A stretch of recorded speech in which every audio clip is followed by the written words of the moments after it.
हाय, कैसे हो दोस्तों। मैं हूं आपका अपना डॉक्टर नवनीत कालरा। और कल मैंने वीडियो बनाया था, लोग कह रहे थे वॉइस नहीं आ रही है, जबकि ज़्यादातर लोगों ने सुना। मुझे नहीं पता कि आखिर ये क्या हुआ, क्योंकि दो तीन लोगों ने बोला कि वॉइस नहीं आ रही है। तो आप अपना फ़ोन चेक करें या कान चेक कराएं, मैं क्या बोलूँ, क्योंकि ज़्यादातर लोगों को तो ठीक लगा। तो फिर अभी एनीवेज, आज का टॉपिक क्या है?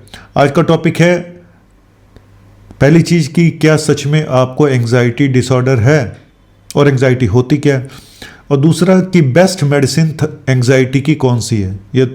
यही टॉपिक है, स्ट्रेट फॉरवर्ड, नो बकवास, सीधी बात। देखो, बहुत बार ऐसा होता है कि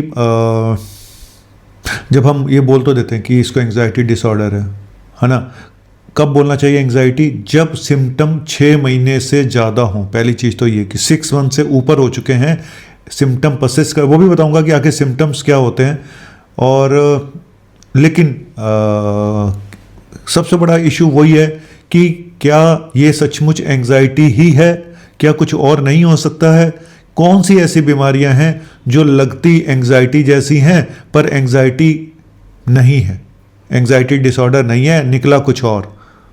मैं इसीलिए बोलता हूं, जब भी आप किसी पेशेंट को ये लेवल करें कि आपको एंग्जाइटी डिसऑर्डर है, तो भाई सबसे पहले ना उसके सारे ब्लड टेस्ट करा के देखें, डिटेल हिस्ट्री लें। हर एक को ये बोल देना कि तुझे एंग्जाइटी एंग्जाइटी एंग्जाइटी है, तो ये अच्छी बात नहीं है। लेकिन चलिए, आज का टॉपिक यही है कि एंग्जाइटी हो के सिम्टम्स मैं बताऊंगा कि कौन सी बीमारियां जो एंग्जाइटी जैसी लगती हैं और बेस्ट मेडिसिन कौन सी है। कई बार ऐसी मेडिसिन दी जाती हैं जो पेशेंट को लंबे समय तक नहीं देनी चाहिए, उसकी आदत लग सकती है, एडिक्शन हो सकता है। ठीक है, तो राइट ट्रीटमेंट क्या है एंग्जाइटी का। और हालांकि मैं इस पर भी वीडियो बना चुका हूँ कि नेचुरल तरीके से हम एंग्जाइटी को कैसे ठीक करें, कौन से विटामिन हैं जो एंग्जाइटी में हेल्प कर सकते हैं। तो आप जाके सर्च कर लें, आपको मदद मिल जाएगी। तो चलिए, मैं अपनी एंग्जाइटी की मेडिसिन लेके आता हूँ। सबसे बड़ा मरीज तो मैं ही हूँ।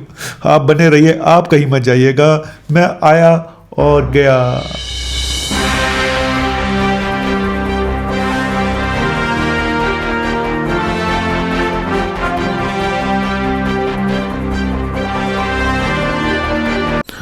तो जनरलाइज एंग्जाइटी डिसऑर्डर जो एक क्रॉनिक प्रॉब्लम है, बहुत परेशान करती है लोगों को।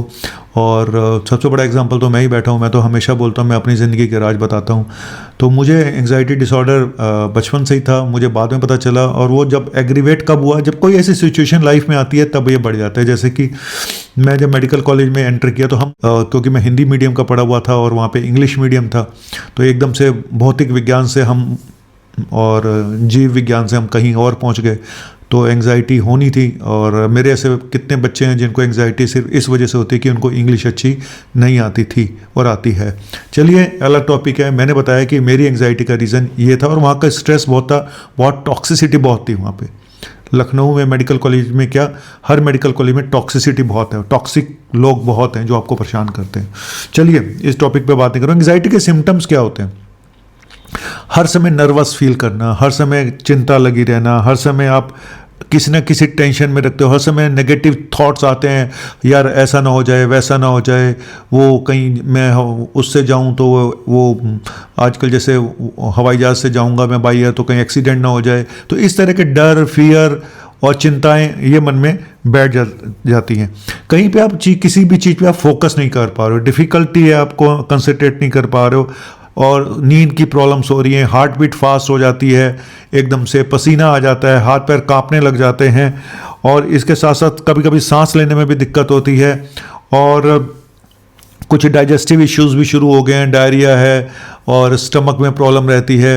तो ये सब चीज़ें, कभी कॉन्स्टिपेशन भी हो रहा है। तो ये सारे सिम्टम आपके एंग्जाइटी के होते हैं। बस हर समय रेस्टलेस ही हो, कहीं टिक के बैठ नहीं सकते। आज एक काम करते हो, कल को दूसरा, परसों तीसरा, और दिमाग में कोई ना कोई रहता है कि मैंने कुछ और करना है, ये करना है, वो करना है, फलाना करना है ना। तो लेकिन टिका कहीं नहीं जाता, किसी काम पे टिकते नहीं है। एक करते हैं, ख़त्म करने से पहले दूसरा शुरू कर लेते हैं। तो ये थोड़ा सा एंग्जाइटी की निशानी होती है। हर रोज़ अपनी डीपी बदलना हर रोज़ अपनी डीपी बदलते हैं लोग, ये भी एंग्जाइटी की निशानी है। मतलब मन शांत नहीं है, बेसिकली कि मन में शांति नहीं है ना। कभी डीपी हटा देते हैं, किसी से लड़ाई झगड़ा हो गया, कभी डीपी लगा देते हैं, कभी किसी को ब्लॉक कर देते हैं, फिर थोड़ी देर बाद अनब्लॉक कर देते हैं। ये सोशल मीडिया की एंग्जाइटी डिसऑर्डर है ना। बहुत सारे लोग रिलेट कर पा रहे होंगे मेरी बात से, स्पेशली लवर्स लव बर्ड्स, है ना।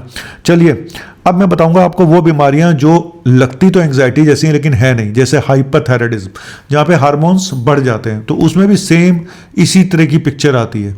और अगर स्पेशली अगर वजन कम हो रहा है और हार्ट बीट फास्ट है, वजन कम होता जा रहा है, तो ज़रूर टेस्ट कराएं थायराइड का, नंबर 1।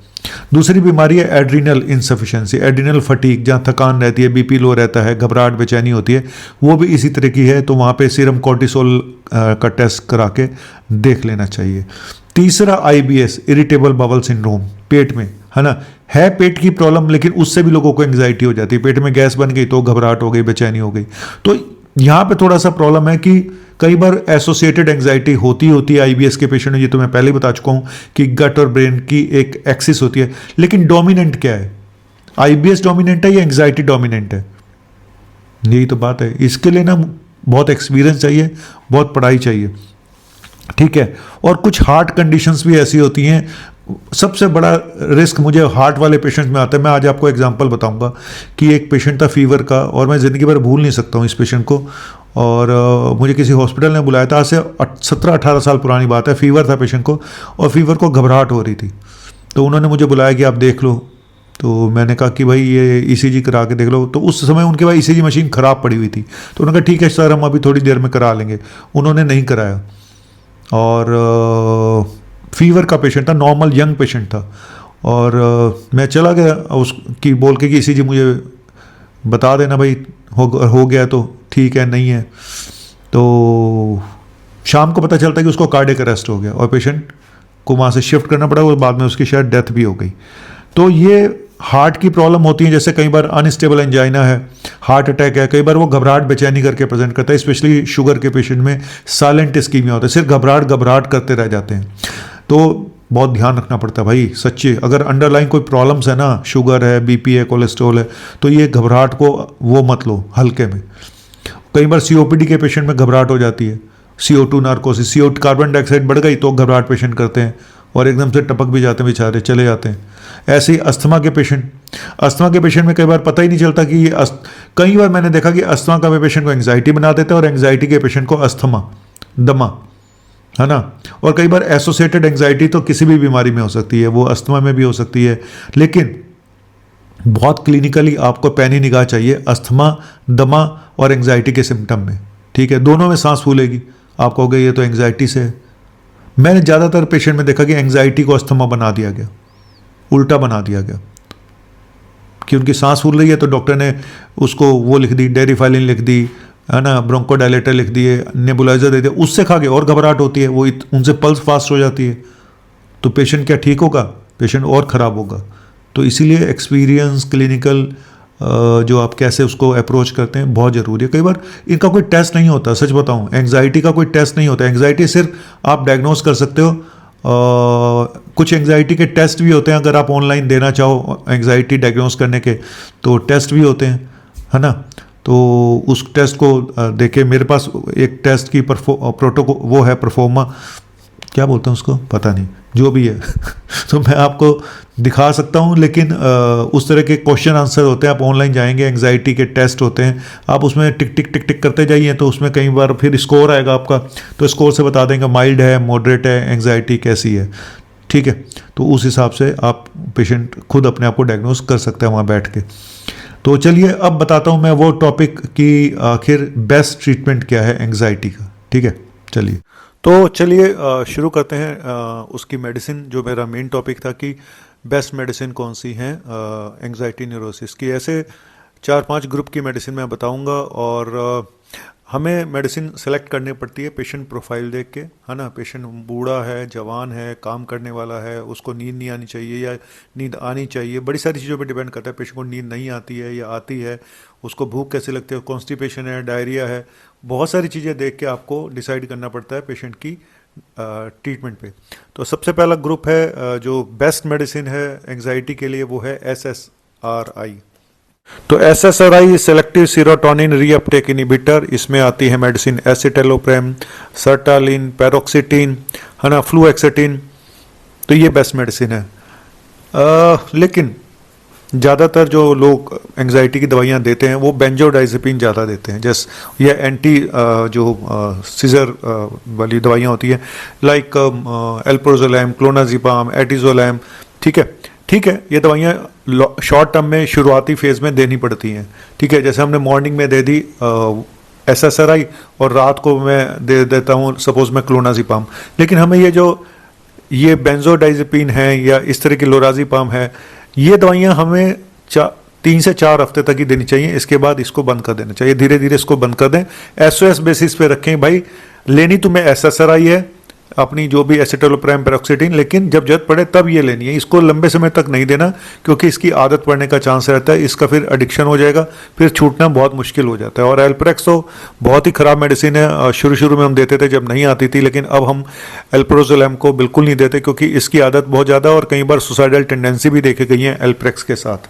ठीक है, तो ये तो हो गई इन दवाइयों के बारे में। अब दूसरे ग्रुप पे चल, दूसरा ग्रुप है SNRI, serotonin, nor epinephrine reuptake inhibitor. इसमें आती हैं आपकी डॉलोक्सिटिन एंड वेनलाफेक्सिन। बहुत ही गजब का मेडिसिन होती हैं ये। लेकिन मैं फिर बोलूँ कि जिन लोगों का ब्लड प्रेशर लो रहता है उनके लिए SNRI यानी वेनलाफेक्सिन बेटर मेडिसिन है ना, क्योंकि ये BP को थोड़ा बढ़ाता है। तो जिनका लो BP है उनके लिए ये दो, जिनको कॉन्स्टिपेशन है उसके लिए ये मेडिसिन ठीक नहीं है, उसके लिए SSRI ठीक है ना। SNRI जहाँ डायरिया है, लोगों को IBS है और डायरिया भी है, तो वहाँ SNRI ठीक है। तो SNRI के लिए अलग मैंने पैमाना बना रखा है, SSRI के लिए अलग है। ठीक है, तो चलिए थर्ड मेडिसिन बताता हूँ। अगली मेडिसिन है बस्पिरोन। ये सबसे अच्छी बात ये है कि ये नॉन एडिक्टिव है, नॉन सीडेटिव है, इसका एडिक्शन कम लगता है और इसके कोई नींद नहीं आती बस्पिरोन से। हालांकि पुरानी मेडिसिन है, अब कम यूज़ होती है, लेकिन ये भी एक एंग्जाइटी की अच्छी दवा है। और उसके बाद आते हैं, मैं लास्ट में एक मेडिसिन जरूर बताना चाहूँगा, 2 मेडिसिन। एक तो प्रीगाबालिन। प्रीगाबालिन जनरली हम न्यूरोपैथी में देते हैं, जैसे डायबिटिक न्यूरोपैथी में या दूसरी न्यूरोपैथीज में, जहाँ पे लोग कंप्लेन करते हैं कि हमें सुनपन रहता है, हमें हाथ पैर में झंझनाहट होती है ना, हमें, तो वहाँ पे हम देते हैं। लेकिन ये देखा गया कि प्रीगाबालिन भी बहुत अच्छी एंग्जियोलिटिक मेडिसिन है, एंग्जाइटी कम कर दी है। जहाँ पे दूसरी एंग्जाइटी की दवाइयाँ काम नहीं करती, वहाँ पे प्रीगाबालिन को ट्राई जरूर करना चाहिए।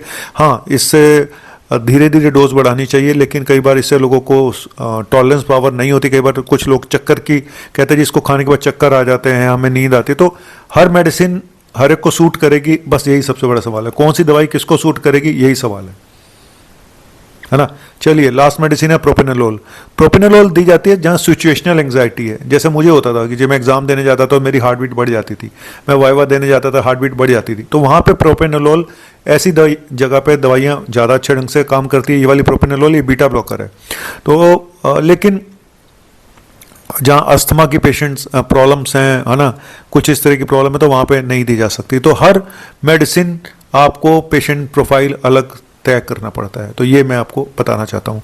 अब एक चीज़ और बताना चाहता हूँ पैनिक डिसऑर्डर के बारे में, जो मैंने नहीं बताया। पैनिक डिसऑर्डर एक सडन एंग्जाइटी का ही पार्ट है। सडन रिएक्शन होती है, जैसे आप अचानक कहीं खड़े तो अचानक आपके हाथ पैर कांपने शुरू हो गए, आपकी पल्स फास्ट हो गई, आपके सांस में दिक्कत हो रही है, तो इसको पैनिक डिसऑर्डर कहते हैं। मेरे साथ एक बार हुआ था कि जब मुझे किसी ने ग्रीन टी पिला दी थी चाइनीज़, और उसको पीने के बाद मुझे ऐसे ही कुछ हुआ था, मैं तो सीधा ICU पहुंच गया था। तो मैं इसीलिए लोगों को बोलता हूं कि ग्रीन टी जिसमें कैफीन होती है, चाय, कॉफ़ी, ड्रिंक्स, अल्कोहल, स्मोकिंग, ये सब एंग्जाइटी वाले पेशेंट्स को नहीं लेना चाहिए। ज़्यादा गर्म खाने, है ना, जिनकी तासीर गर्म होती है, वो भी नहीं लेने चाहिए। और कोशिश करें कि छाछ वगैरह पिएं, है ना, जो पेट ठंडक दे आपकी बॉडी को, वो चीज़ें लें। और बाकी स्ट्रेस उतने ही काम पालो जितने तुम्हारे बस के हैं। तुम बना तो लेते हो आशियाना बहुत बड़ा बड़ा सोच के, और उसके बाद तुम्हारी बैंड बज जाती है, फिर तुम्हें एंग्जाइटी ये वो। और सबसे बड़ी चीज़ वही कि क्या आपको एंग्जाइटी भी है, तो सबसे पहले आप पेशेंट के सारे टेस्ट जरूर कराएं। एक बार सारे टेस्ट करा के देखें, भाई इसको एंग्जाइटी ही है ना, कुछ और तो नहीं है। कहीं B12 की कमी निकल आई, विटामिन D की कमी निकल आई, वो भी एंग्जाइटी कर सकती है, तो वो सब भी करा के देखो। तो चलिए, तो बस इतना ही बोलूँगा। ज़िंदगी ने बहुत कुछ सिखाया है मुझे, और कभी ना कभी हर इंसान इस मुकाम पे पहुंच जाता है कि आप एंग्जाइटी के शिकार हो जाते हो। मुझे तो जनरली बचपन से है, फिर भी मैं बोलता हूँ हिम्मत ना हार, हिम्मत ना हार, हिम्मत ना हार, चल चला चल फकीरा, चल चला चल। जी हाँ, तुम भी चलो हम भी चले, चलती रहे जिंदगी, ना ना ना ना ना ना ना ना ना, चलती रहे जिंदगी। तो ट्रम्प जी आप भी चलो, हमें भी चलने दो, हमने आपका क्या बिगाड़ा। हमारे आधे से ज़्यादा वर्ल्ड की एंग्जाइटी का सबसे बड़ा जो कारण है एक इंसान है। सूद दो इसको पकड़ के क्या सूद दो यार, मैं दुखी कर रखा भाई तूने, मेरी एंग्जाइटी का कारण भी तू ही है। बाय।